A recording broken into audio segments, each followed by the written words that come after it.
OIC organisation of Islamic cooperation दुनिया का सबसे बड़ा संगठन। यूनाइटेड नेशन के बाद ये दुनिया का दूसरा सबसे बड़ा संगठन।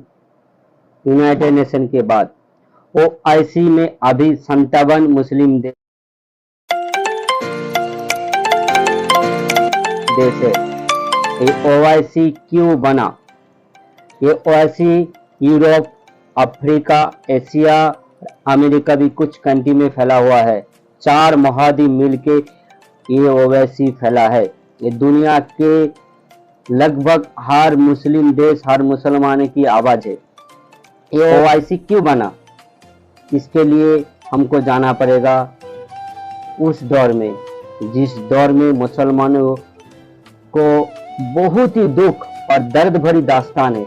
21 अगस्त 1969 जब ये दिन मुसलमानों के लिए बहुत ही दुख और दर्द भरी दिन है। ये OIC इसलिए बना जब मस्जिद अल-अक्सा पर आग लगा दी गई। मस्जिद अल-अक्सा पर आग लगाने से OIC का क्या ताल्लुक है? इसके लिए हमको जानना पड़ेगा मस्जिद अल-अक्सा क्या है। मस्जिद अल-अक्सा मुसलमानों का पहला किबला था। पहला किबला क्या है? मुसलमान काबे की तरह मुंह करके नमाज पढ़ता है। उनको किबला मतलब एक डायरेक्शन में मुसलमान नमाज पढ़ता है। दुनिया का कहीं भी मुसलमान एक ही डायरेक्शन में नमाज पढ़ता है। जैसे इंडिया का मुस्लिम पश्चिम की तरफ मुंह करके नमाज पढ़ता है। इसका मतलब ये नहीं कि पूरा दुनिया का मुसलमान एक ही तरफ नमाज पढ़ता है मुंह करके, नहीं। इंडिया से काबा जो सऊदी अरब में है, काबा का डायरेक्शन पश्चिम की तरफ है, तो इंडिया का मुसलमान पश्चिम की तरफ ही मुंह करके नमाज पढ़ता है। दुनिया में अलग अलग देश का जो डायरेक्शन काबा की तरफ है, उसी तरफ मुंह करके मुसलमान नमाज पढ़ते। यही चीज पहले मस्जिद अल-अक्सा था, इनको अल्लाह ने चेंज करके काबातुल्लाह को किया। जानते हैं मस्जिद अल-अक्सा पे आग किसने लगाया और क्यों लगाया? 1969 में डायंस माइकल रोहान नाम का एक ऑस्ट्रेलिया नागरिक फिलिस्तीन में आता है और फिलिस्तीन में रहता है 6 महीने तक। और हमेशा वो अल-अक्सा जो मस्जिद है जेरूसलम में, वहाँ जाया करता है, घूमता है, फिरता है, चारों तरफ देखता है।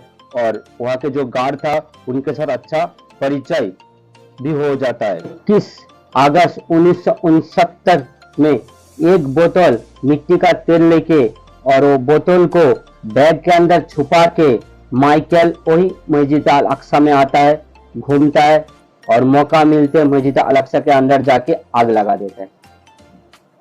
और इस वजह से मस्जिद का बहुत सारा नुकसान होता है।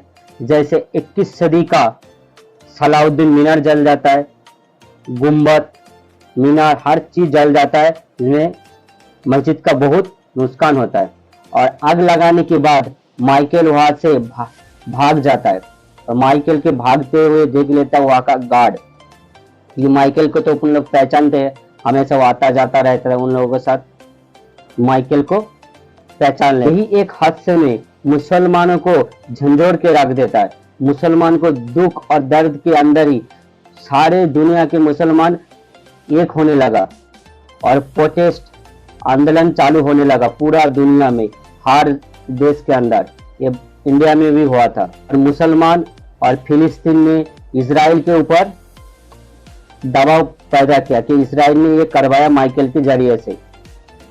तो 2 दिन बाद माइकल का गिरफ्तारी होता है और उनका मामला कोर्ट में चला जाता है। कोर्ट में उनका फैसला होता है कि माइकल को पागल करार देके उनको पागल खाने में दे देता है। वो कैसा पागल था कि 2009 में वो ऑस्ट्रेलिया ब्रॉडकास्टिंग को, एक न्यूज एजेंसी को इंटरव्यू देता है। कैसा पागल है नाम का। ये इसलिए किसी को करार देता है कि अगर वो कोई गुनाह कर देता है तो उनको पागल कर दो, पागल बना दो। वो पागल है तो उनको आसानी मिलता है, जो सजा उनको मिलता है उनसे छूट जाता है वो, क्योंकि वो मेंटली सही नहीं है। तो बोलते उस वक्त वो पागल था। तो अब आते मुद्दे पे।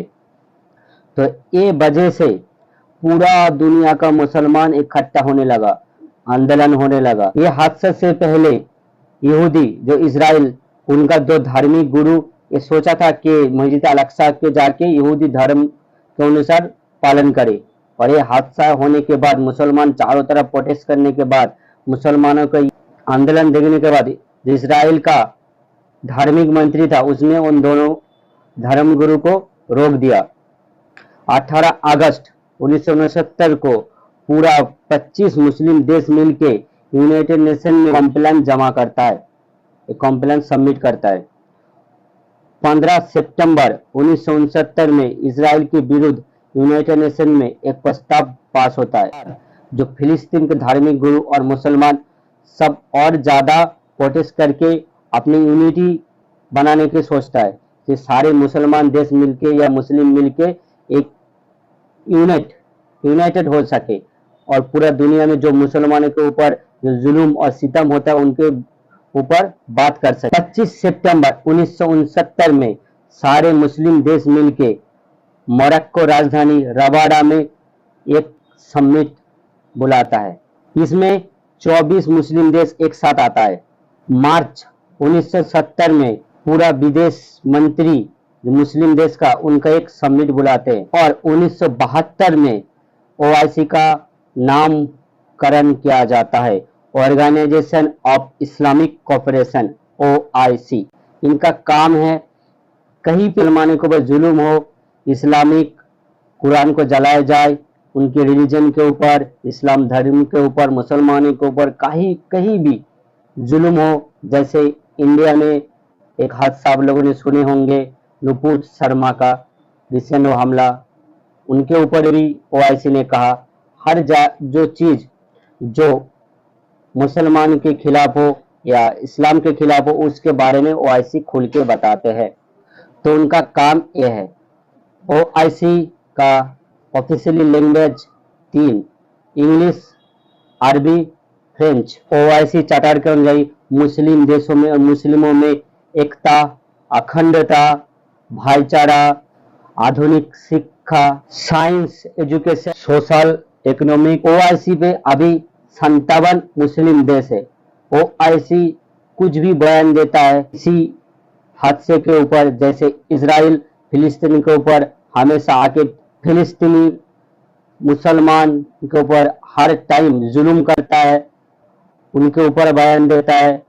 हर चीज पर जो ओआईसी बयान देता है वो 57 मुस्लिम देश का बयान माना जाता है। ओआईसी चीन की उड़दाई मुसलमानों के ऊपर जो जुल्म और सितम चीन सरकार करता है उनके ऊपर ज्यादातर कुछ बयान देते नहीं या उनको नजरअंदाज करते हैं। अगर आपको हमारा वीडियो थोड़ी सी भी अच्छा लगे तो शेयर कीजिए, सब्सक्राइब